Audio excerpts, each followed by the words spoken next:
Turning to the General Assembly now, North Carolina parents of transgender students are sharing their concerns about possible changes to high school sports rules. Both the State House and Senate have filed bills restricting high school sports for transgender athletes. If the bills pass, students would essentially have to participate on a team based on their sex assigned at birth. WCNC Charlotte's Shamaria Morrison is joining us now with a reaction. I spoke to the parents of some transgender youth, and they say that bills like this are harming their children's mental health. Unfortunately, there's a lot of ignorance about transgender people and transgender youth.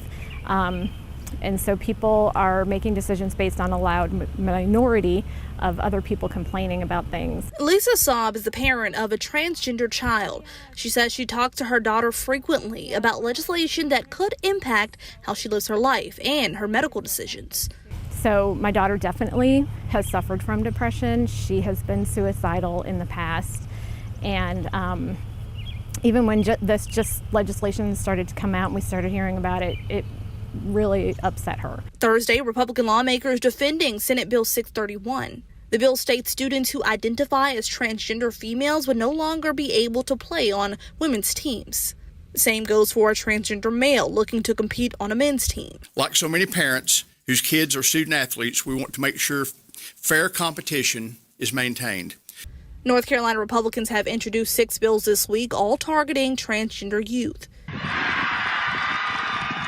The bills filed in the General Assembly range from limits on high school sports to medical treatments for transgender youth under 18. We've had years of counseling, years of doctor's appointments, years.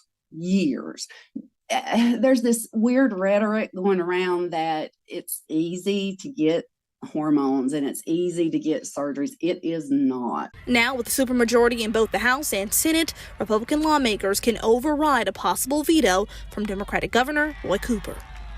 And if that sports bill does go into effect, it may run into some legal troubles. Today, the Department of Education saying that it wants to include rights for transgender athletes in Title IX law. Shamaria Morrison, WCNC Charlotte.